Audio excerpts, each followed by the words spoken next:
Wagone Nyasaye maduong' erokamano gokinyi masani umuono motimo mondo warad kodi ya era mar Lolwe TV. Ayub huko owara ero Yesu aja neno ni Yesu waro ng'ato chango to ponge teko mar maler. Ukinyi ne Nyasaye ging'ono ne otimo mondo warad kodi mondo wawuo kodi weche mondiki mag muma.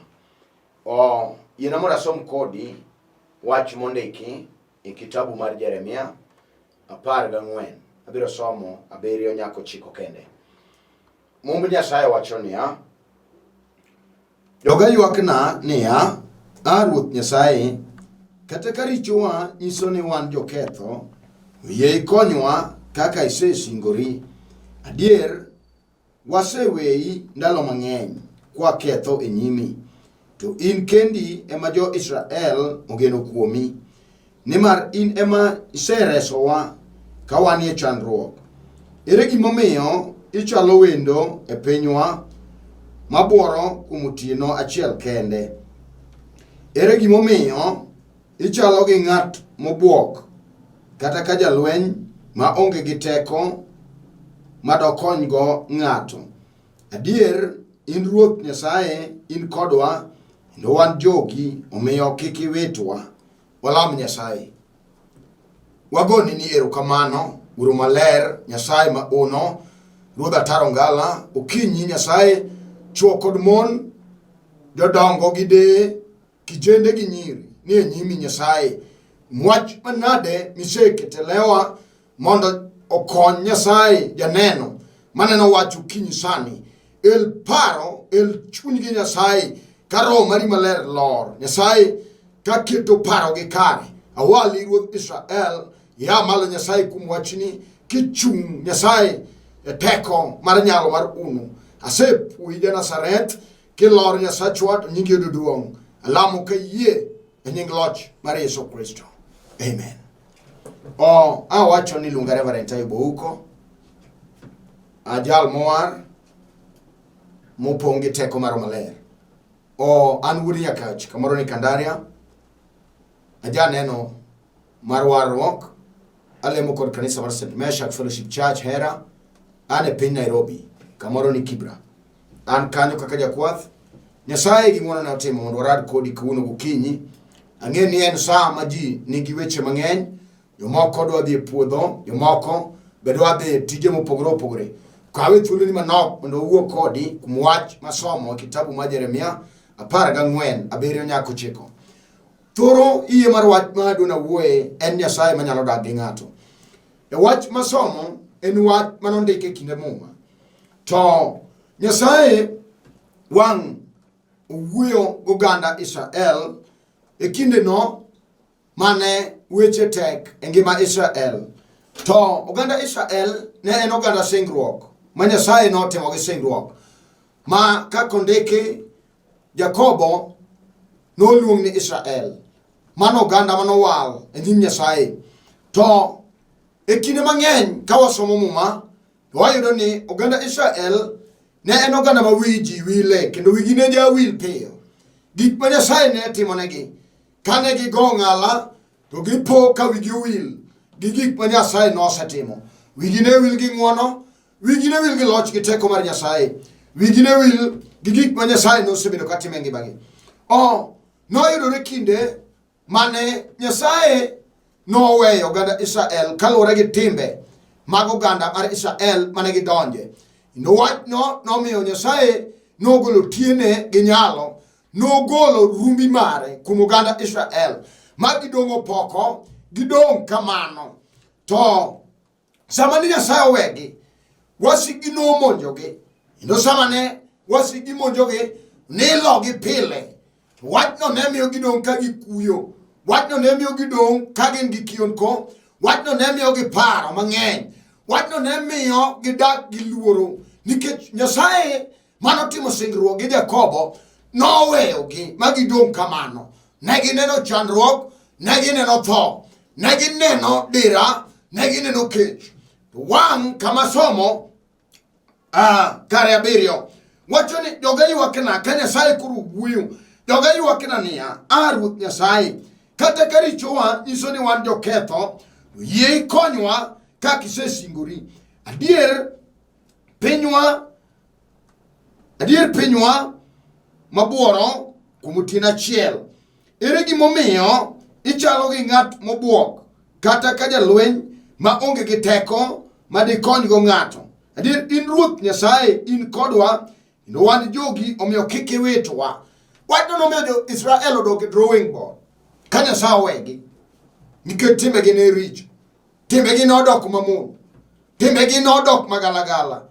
Ne gichako timo timbe ma ok owinjore gi ng'wono mar Nyasaye, ma ok owinjore gi nyalo, ma ok owinjore gi tie mar Nyasaye. Wachno nomiyo Nyasaye nogolo tie margi kuome, ma gidong' kamano, ka gidawo, ka gichandore, kama gichom onge. To wang' gipar ni richogi emomiyo Nyasaye owegi.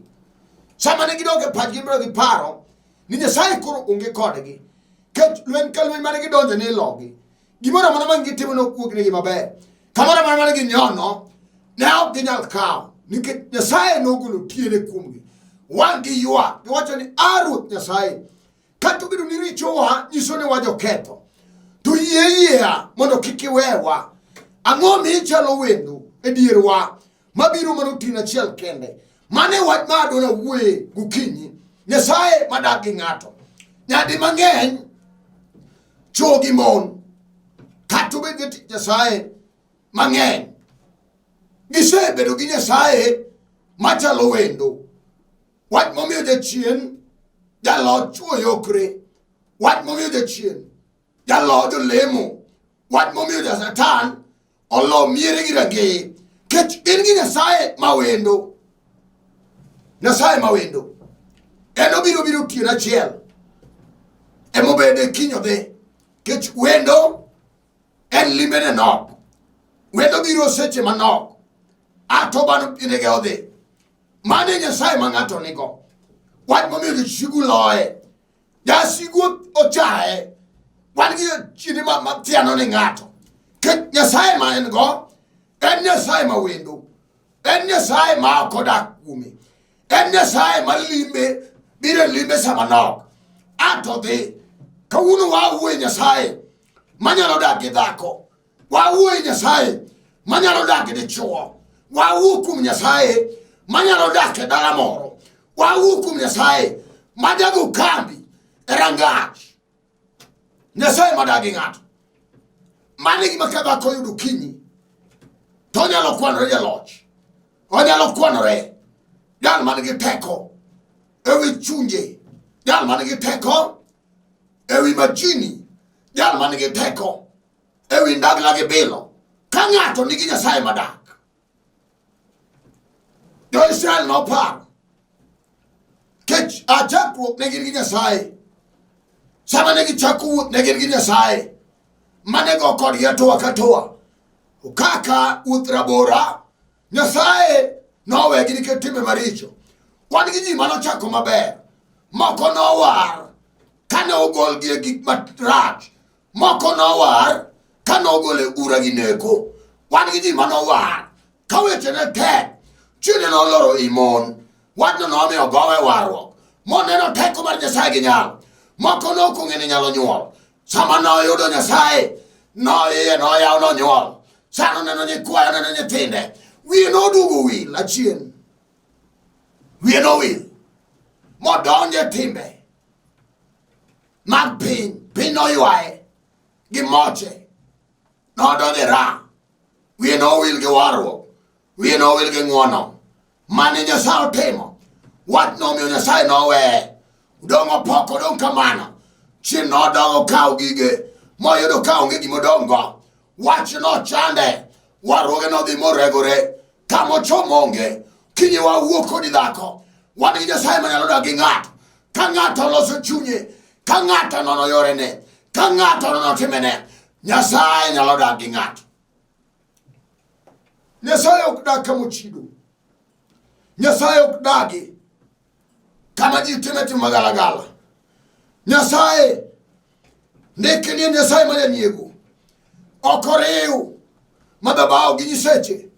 Ka ng'ato osedonjo timbe mag oyuma, to Nyasaye ma ogolo tiene kuome, ogolo ng'wono ne kuomi, ogolo rumbi ne kuomi, ati dong' kamano.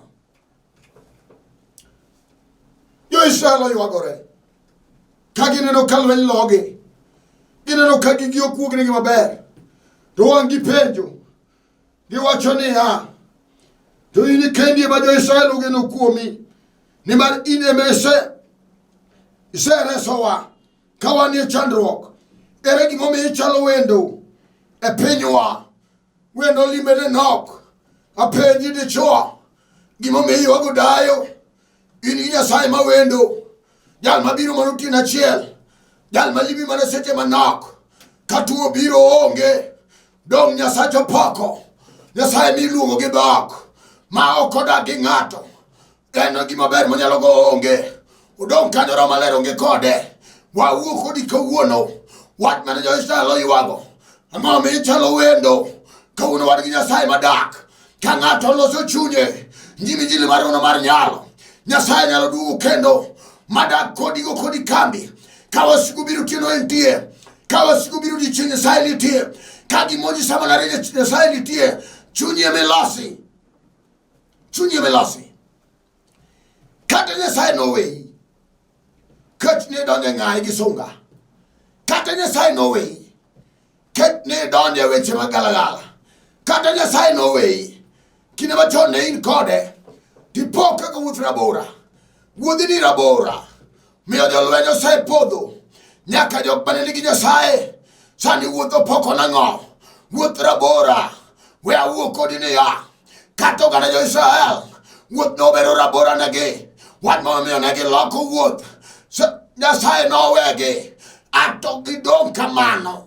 Kata in, iwinjo nade? Biwinjo kin gi Nyasaye manyalo dak kodi? Biwinjo ka in gi Nyasaye manyalo loni lweny? Koso in gi Nyasaye ma wendo, machalo jalweny, ma onge teko mar loyo? En ochalo Nyasaye mabiro manutien achiel kende. Kawuono wan gi Nyasaye manyalo dak kodi.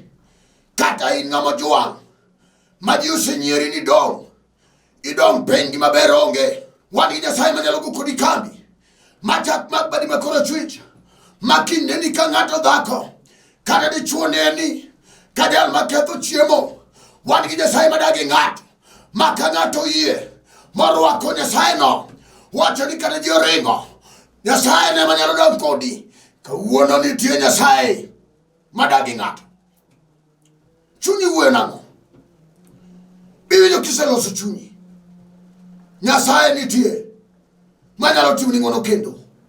Kata ibed nyathi kich, ma min gi wuon otho, ka ndalo gi podi, nong'ad kargi chon, udong' kamano uthagoru, udong' e lwet ji kamano.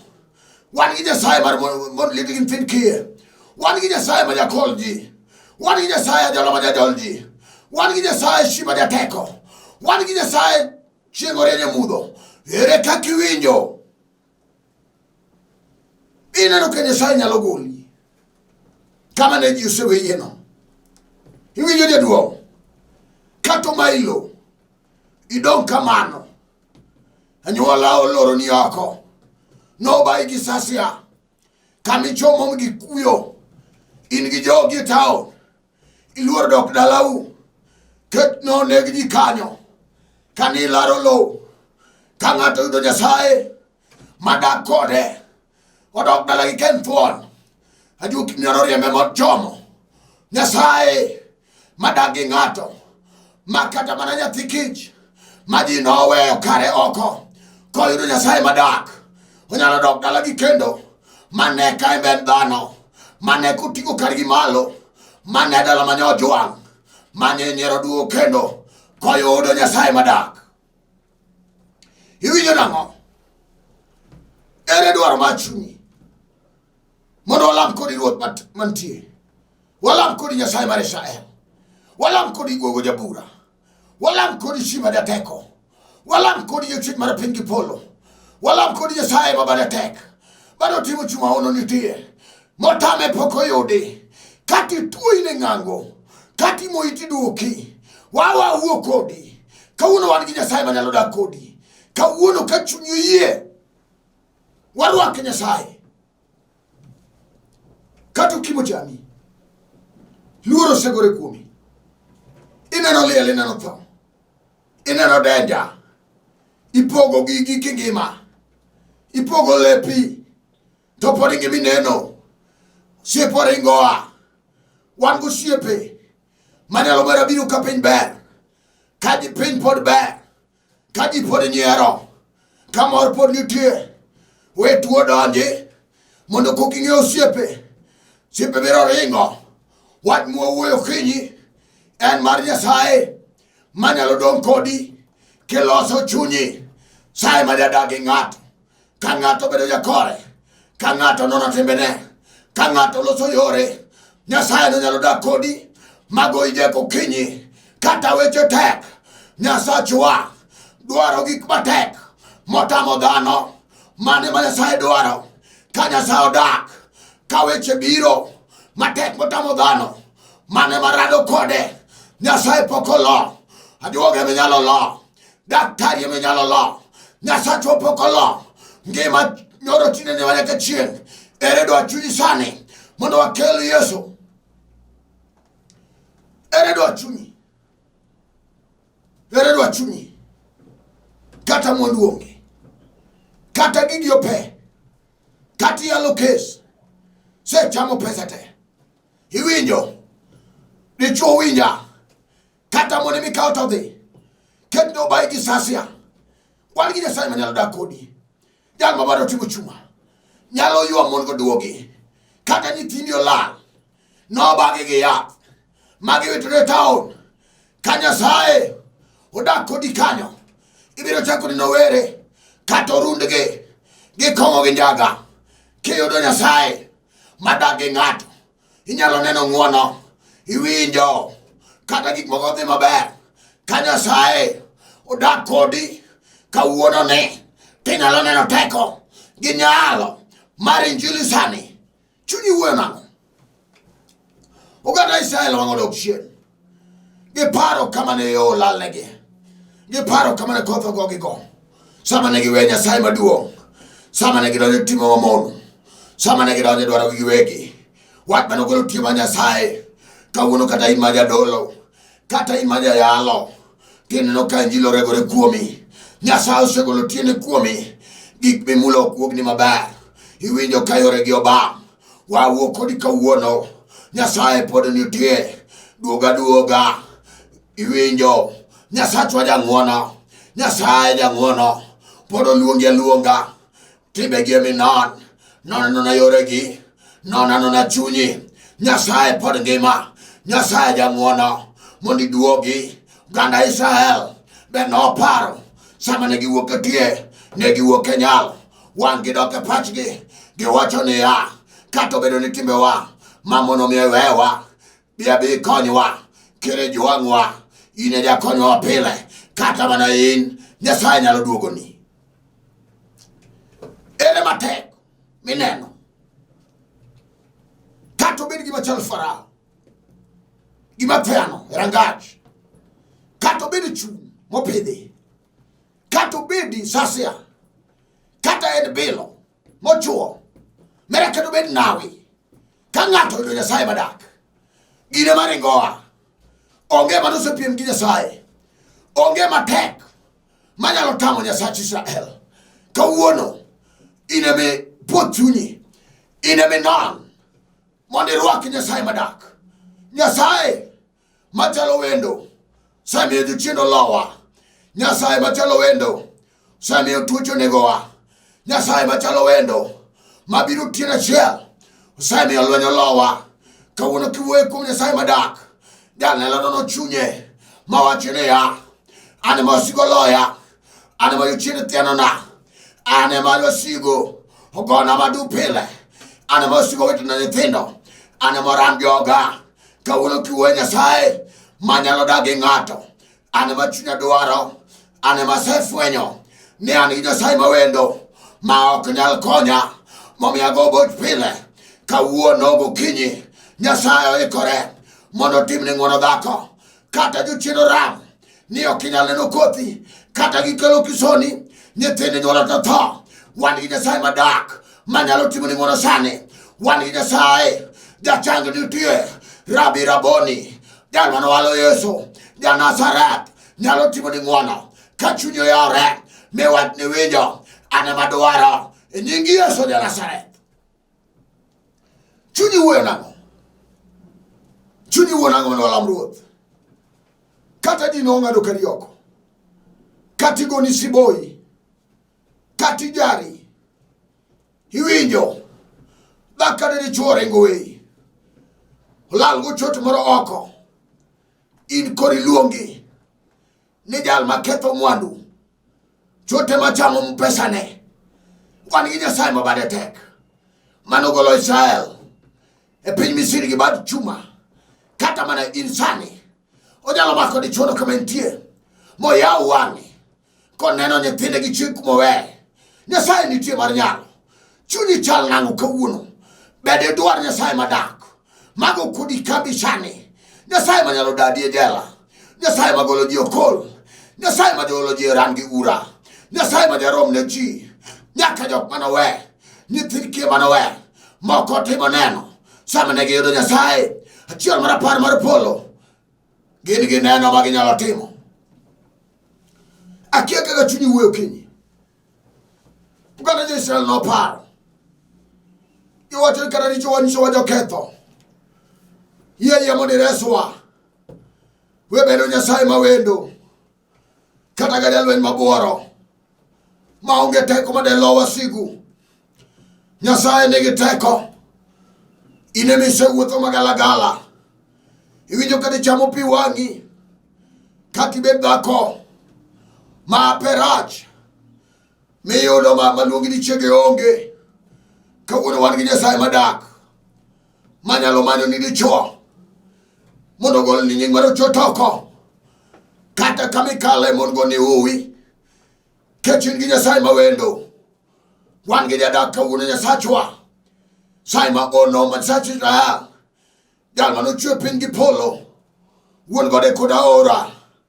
Nyasaye ne miwuoyo kuom okinyi ka ng'ato winjo ndike muma mar fweny na chunge dhot kenda duongo. Jal mowinjo moyaw na donjo chiem kode. Kawuono ng'ato nyalo yaw ne Nyasaye mondo donjo bedo wendo ne. Jal madak kode pile ke pile. Siepe ndiro ringo Nyasaye ok nyal ringo weyi. Kata weje tek Nyasaye biro bedo, kata wasigu biro Nyasaye biro bedo. Iwinjo dane malokore Nyasaye pok olokore. En achiel nyoro tinde ne manyaka chieng'. Ine managi non gi midwaro kinyi kata tuwe mogo madu. Wan gi Nyasaye manowalo Yesu. Ndike muma mar Isaya moriemo mar dende no chango tuche wate. Remo mar Yesu manochwere Kalvari. Kato bed ura mar neko mar siko. Kato bed mana neko mang'ato wuotho gogo ne toke. Karemo donjo mar Yesu. Ng'ano yudo chanka mentie. Kata en mana ng'ama ur manyuolo nyono ne piny.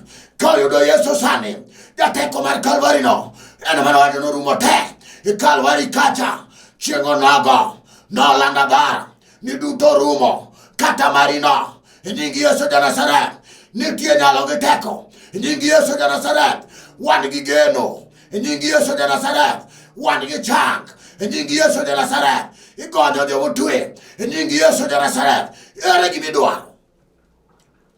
Ere gimidwaro dhako. Kata jochiendo thieno. Ere dwaro ni mondo lam kodi Ruoth. Awinjo nyalo gi teko moselor mondo tim ng'wono ne dhako moro sani. Awinjo ono moselor ne dichuo moro sani. Kata orundi gi kong'o rwaka yie. Wan gi nyalo gi teko mar piny Ruoth Polo biro ore lisasi mwami jateko mar Kalvari bado timo loch. Nyaromo Nyasaye no okodeore kata ng'ad kari oko luonga Yesu ene man gi teko. Kata jijari Yesu maonge rwaka loch mondo lam kodi Ruoth. Kata tuo emoke di piny wan gi Yesu ja Nazareth. Ere dwaro machuni ting badi malo lam kodi Ruoth. Gaga chungi piny rwaka yie maka tini mondo lam kodi. Nyasaye maduong' marono, jateko mar Kalvari, Rabi ng'ama ler ma Israel, arwaki ono jabura, ne dhako ni japuonj, mogo pionge pinyni, ne dichuo ni, ma gigi oronde ni, ma pacho ronde, ma nyithinde ran, Nyasaye maono, jal ma jadak kodwa, le ma dichuo ni, idak kode ma nyaka chieng', chunye dwari, ne dhako ni, ma chiliel, udwani dak kode, donji Nyasaye, idak kod dhako ni, irad gi wiye, magwogo gini, otamo nyako ni, ma ok onyal ting'o wiye, nyingi Yesu ja Nazareth. Ani jatuoni malo, bed chang kuom remb Yesu, yud chang kuom teko mar remo. Awali Nyasaye mar uno, par lo lweti wi, ting'i malo Nyasaye, idara ka idara, itimnegi ng'wono, tergi ong'ala machielo, nikech wachi ni kare, par ni kokelo Nyasaye, gi jok ma gitiyogo te. Erokamano Rabi, nyaka ne joyalo, misewalo, mayalo e TV ni, yanegi malo, ipar ne Reambewa, dhakono ting'e malo, kuom wach miseketo lewe, ipar Bishop Abol, Nyasaye ting'e malo, par maroche madichuo, amalo Nyasaye, nyaka ne omedo, timne sambo ng'wono, awali ono, nyaka ne Benedict, awalo Nyasaye, jolwenye te, mayalo wachni, iting'i malo riat, ka nyingi irudu nyaka chieng'. Aselami ka yie, ni isetimo, isechango jotuo, amalo, nyaka ne wanithiro, donje dak kodgi Nyasaye, gore gi lweny ma ok ginyal goyo, ne nyaka jakong'o ni, moserondi ni Nyasaye, mamonu we pile pile ni, Nyasaye timnegi ng'wono, ne dhako mawe papni, ne Nyasaye matero tamoni, timne ng'wono kod shani, mondo nyingi irudu nyaka chieng'. Aselami ka yie, e nying loch mar Yesu Kristo. Amen. Amen. Amen. An mana wuoyo kodu, iluonga Reverend Ayub huko, an wuod Nyakach Kandaria, wara ahero Yesu. Alemo gi kanisa mar St. Meshach Fellowship Church, Hera, an Nairobi, branch wa ma Kibra. Nyasaye timo ng'wono, indo kamora mora ma intie, ami namba na, watudre kodi, ka ok inyal biro kama chokore, e piny Kibra, Rail Education Center kanyo, inyalo gochona. Nairobi kabe wan gi branches mopogore opogore, wan Kariobangi North, Kariobangi South, Ruiru gi Joga, kamotel nego wadwa Pastor Ezekia Mikaya, mano nyakwar Nudi, Nyasaye mondo gwedh dichuono, ka gikonyore gi mama Teri Gere, Samuel, kod Rabor Gere, Nyasaye mondo timnu ng'wono jeno kelo, gi mama Teri Gere ma konyore gi tich Nyasaye kono. Wan gi kanisa e piny Mombasa, kamotel ni Sam Gachra, Nyasaye mondo telni dikon, oting'u malo goyo mogere te, gi jok makonyi. Wan gi kanisa piny Kisumo, headquarter, kama nitie motelne gi oluor Archbishop Jafeth Onyango Kong'o, Nyasaye mondo timni ng'wono jaduong', Nyasaye mondo par Archbishop Emeritus, Dr. Esmond Mononjera, ting'i malo kama intie. Piny Anywang', Nyasaye mondo ting' kanisa manywang' malo, Nyagrongo, Kot malo, Nyabondo, Nyasaye mondo timnu ng'wono, piny Ahero, Rabuor, nyaka Nyakach, Thurwa, kanisa Bungu, Nyasaye mondo timnu ng'wono te, gi pastor man kanyo, owadwa Dana Buto, Nyasaye mondo timnu ng'wono gi Kanon, gi jodongo te, gi Mama Mary, Nyasaye timnu ng'wono. Nyasaye mondo par Bishop marwa, owadwa Charles Okode, ting'i malo, kod Senior Bishop Odo Kuto, Nyasaye mondo timnu malo te, Vika John Omer, Nyasaye timnu ng'wono nyaka Gabriel, Deacon, Jalara te, nyaka jopundo. Nyasaye mondo parwa, par Mama Mary Odera, Nyasaye timni ng'wono, timnu ng'wono te kama untie, namadwa biro kama antie, ane piny Kibra, idho gari namba 8, ka in town, railways, keli kamoro ni Karanja, piny Kibra, kilor kanyo, wan but Rail Education Center, kanisa ni machiegni kanyo, onabni gani piny kanyo, mondo warad kodi, kanisa kanyo wan gi dara te, wan gi jo youth, mani foundation mar warruok, wan kod mine mapuonjo dak, nyono piny, wan gi jodongo mang'ado rieko, wan gi deliverance team man kanyo. Nyasaye timo gik madongo kuom lewa, biya, wan gi team maduong' kanyo, Nyasaye mondo tim ng'wono ni Deacon Walter, Leirida Sam, Mwalimu Rosnora, gi jodongo te man kanyo, Mama Miriam, Mama Beatrice, mago mine madongo, Mama Mary Agwanda, Nyasaye ting'u malo riat.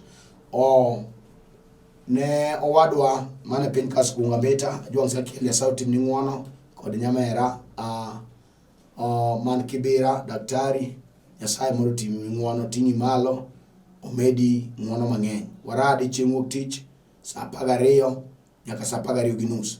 Nyasaye mondo timo malo riat. Shalom. Amen.